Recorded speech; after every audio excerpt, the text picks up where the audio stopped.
For me, kayak fishing is simple. A boat, a paddle, a fishing rod, and unspoiled water. The fish are big. The chaos is beautiful. It's angling's addictive final frontier, and I'm hooked. I'm Gregory, and this is Hooked on Wild Waters.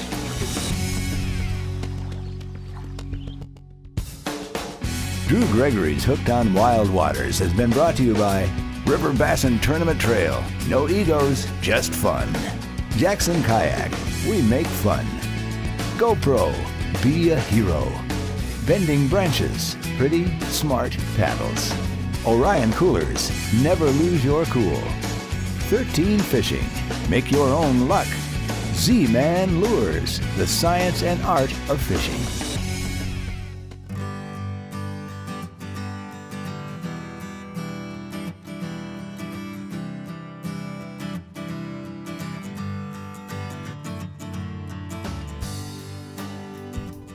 We have made it to the Coosa River right here in Wetumpka, Alabama. We're at Southern Trails, and we're gonna get these Jackson kayaks on the water. So you've heard about spotted bass before, right? But did you know they're actually called Alabama bass now? And that's what we're here to catch on the first episode of this river bassin season of Hooked on Wild Waters. You know, I got my start fishing rivers, so we figured, hey, let's just feature all rivers and all different species that live in rivers because they're just such a cool fish. We got the Jackson Kayak Coosa HD, of course. What else would you take on the Coosa River? And hey, the sun is getting a little bit high. We need to get this baby off and onto Lonnie's trailer so we can get down the river and catch some big Alabamas. So let's do it.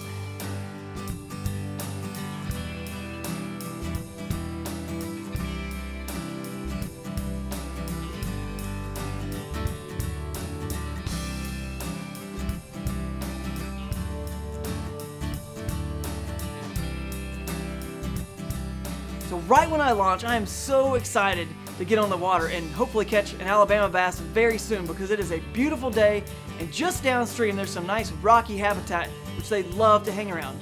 However, in typical Drew fashion, I cannot stop myself but fishing this slower water where, more of the largemouth are found. You can sometimes find spotted bass around the wood in the slower sections, but they really love to inhabit the rocky areas, the shoals, the rapids, and the swifter water, because they're very hydrodynamic, they're lower profile, and they're faster in that water, so I think they feed better there than largemouth do. So I'm making some casts in this very largemouth looking water, and sure enough, I get on the board right away. It's a solid fish. I'm not sure what it is, and it looks like it might be a largemouth.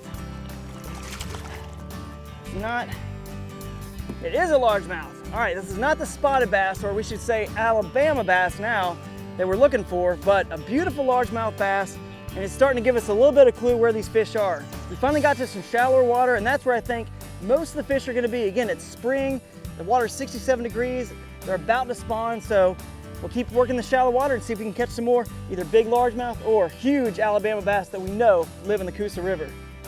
I caught this fish on a chatterbait, which I use all the time, as you know, but hey, if you're fishing a lure and it works, stick with it.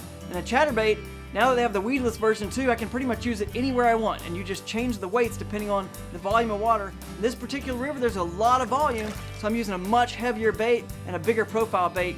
Of course, I'm hoping to get that big Alabama bass. These Alabama bass are really one of the coolest river bass of all. I mean, they get big, right? Really, really big, and we're definitely in one of the best places to catch big ones. We're coming up on a spot that's the river's gonna split, and we got a shallow side over here with tons of islands and rocks, and I think that's where the fish are gonna be because this is spring. It's time to spawn, so hey, let's go see if we can go catch some big Alabama bass.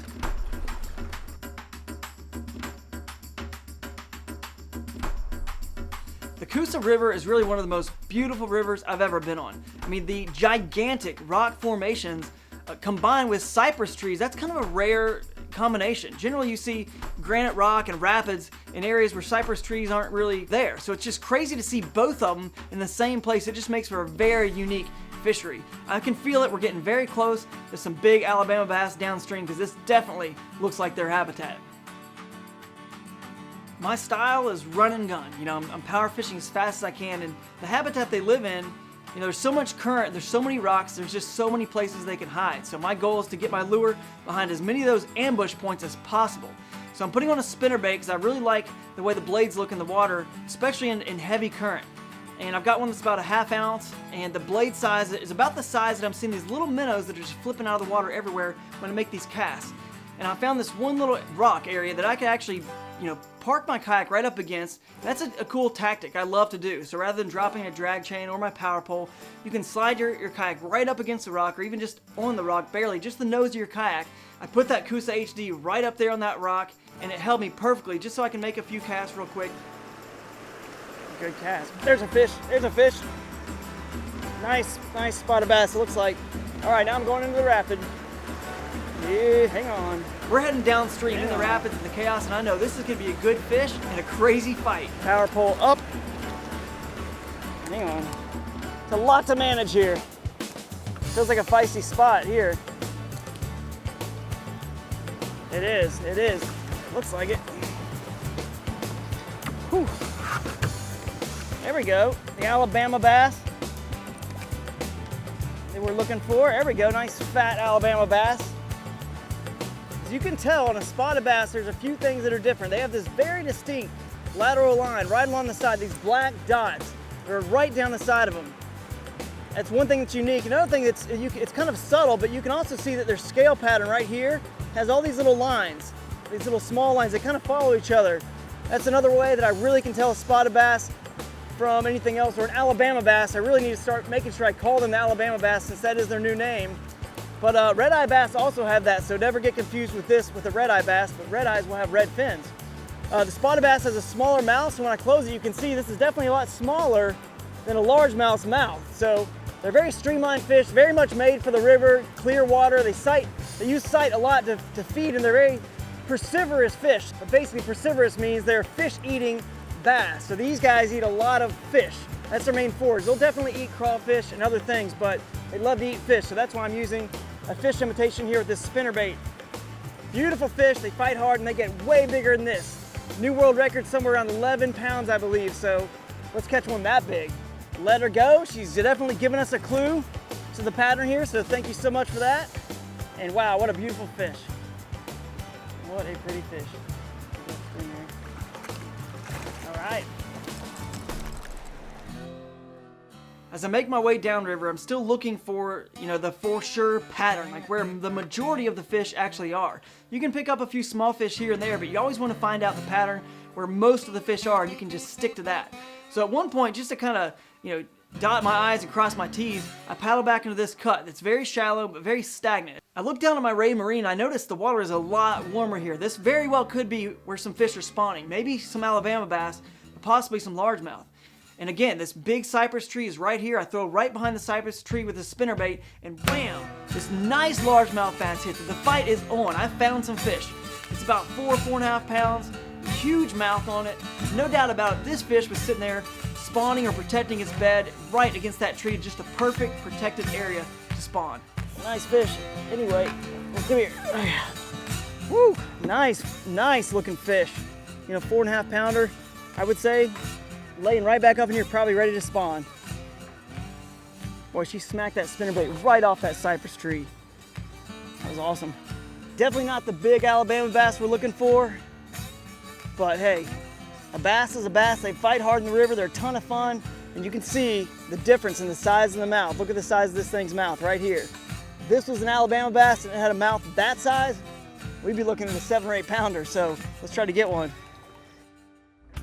Caught a lot of Alabama bass in my day, and they're definitely one of my favorite fish to catch. And I know a lot about them, but no one knows more about the Alabama bass than my friend Dr. Steve Sammons. So we decided to swing over to the research center at Auburn University and talk to Dr. Sammons so you can learn more about this really cool fish.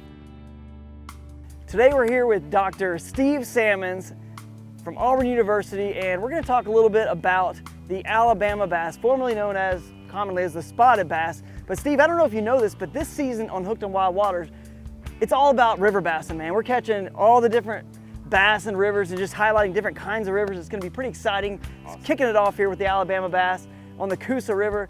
Tell us a little bit about this bass, because it recently was designated a separate species.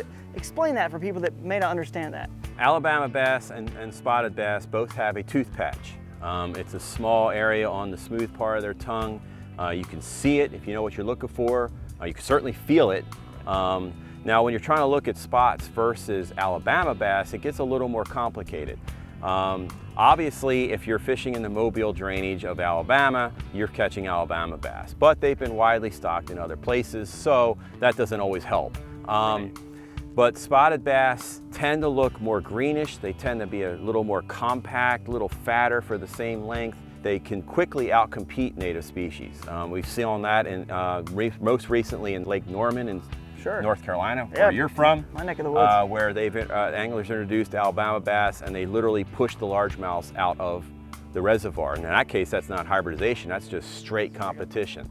As far as hybridizing goes, because they're such a successful species, they spawn in a lot of different kinds of habitats, and that'll sometimes overlap with the more restrictive native species like a shoal bass or like a red-eye bass, and you start seeing genetic effects there. And that's a really big problem and very hard to fix. But the bottom line is, moving fish around is never a good idea. You don't know what's gonna happen, but it's probably not gonna be good. All right, exactly. Alabama bass, good in Alabama bass territory, so let's keep it that way. Exactly. All right, well, before we leave, Steve, I have to ask you about this incredible facility here. I see ponds everywhere, a bunch of them are square ponds. I assume you guys are doing some research with those, but you do research for Auburn University and several different state agencies that contract you out, but besides hopefully getting a chance to fish these ponds every once in a while, you better, what else do you guys do with these ponds? Okay, so yeah, this is a part of a 1,800-acre research facility called the EW Shell Center.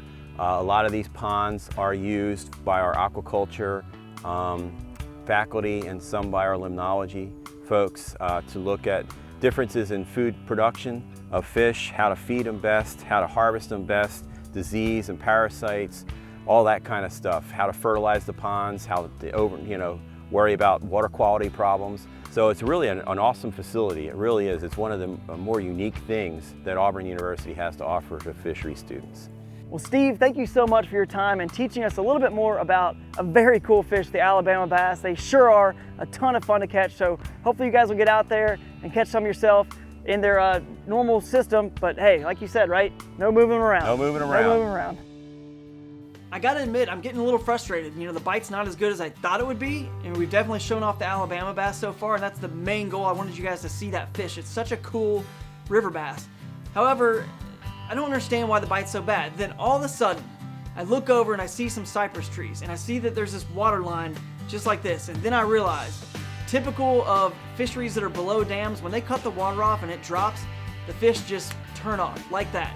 And likewise, when the river goes up and they cut water on, then the fish really get aggressive and feed. So now, I know I'm behind the 8 ball. It's gonna be tough to catch a big fish, but I'm definitely gonna give it my best.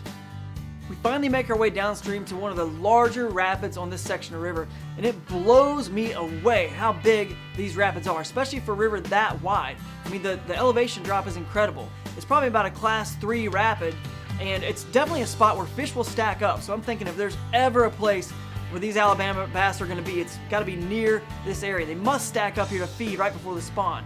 So I get out on the rocks. I'm actually fishing as best I can from the rocks because, again, you do not want to go down this rapid with all that expensive fishing gear on your kayak. It could definitely cost you a lot of money. Even though there are several ways to get down this rapid, including portaging, which is the #1 safest way, I decided to take a channel on the far side of the river, the far left-hand side. It seemed like it was safe enough to me, and you never know, you might be able to find some fish tucked away in these protected little small creeks that it creates. I go down just past this real swift area, and I sneak my Coosa HD in on these rocks, and there's this perfect looking eddy that looks very similar to where I caught that first Alabama bass. I make a few casts in there, I miss a fish on one of them, and I'm like, oh, that could have been the one. But I know if you throw a different lure in and they haven't felt the hook, you can often still catch those fish.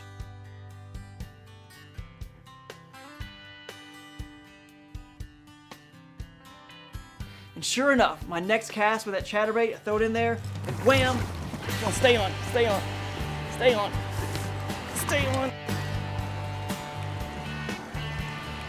Oh, I will take it any day. After the tough bite, they dropped the water on us and it got really tough. Hey, I went back to what I do best. Basically fishing a small creek, a little cut around the island, and I found them. Finally found the fish. What a beautiful fat Alabama bass. Look at how fat this thing is. Unbelievable. easily close to 4 pounds. She crushed this chatterbait. Actually, I missed her on the spinnerbait first, and I threw back the chatterbait. She's hooked good too. Might have to get the pliers for this. Now, there we go. Wow, what a fish. What a fish. Look how beautiful these things are. I mean, I had an amazing trip here in Wetumpka, Alabama, right here on the Coosa River, in a Coosa HD nonetheless, of course. I got a chance to talk to Dr. Steve Sammons, learn more about this incredible Alabama bass, and I really do think it deserves to be a designated species, as they did. So kudos to you guys out there. Go catch some, come to Wetumpka, come to the Coosa, catch some big fish just like this, and clearly you can see, even without the fish, you've seen the beauty on this river, but the fishing definitely makes it one more reason I'm hooked on wild waters.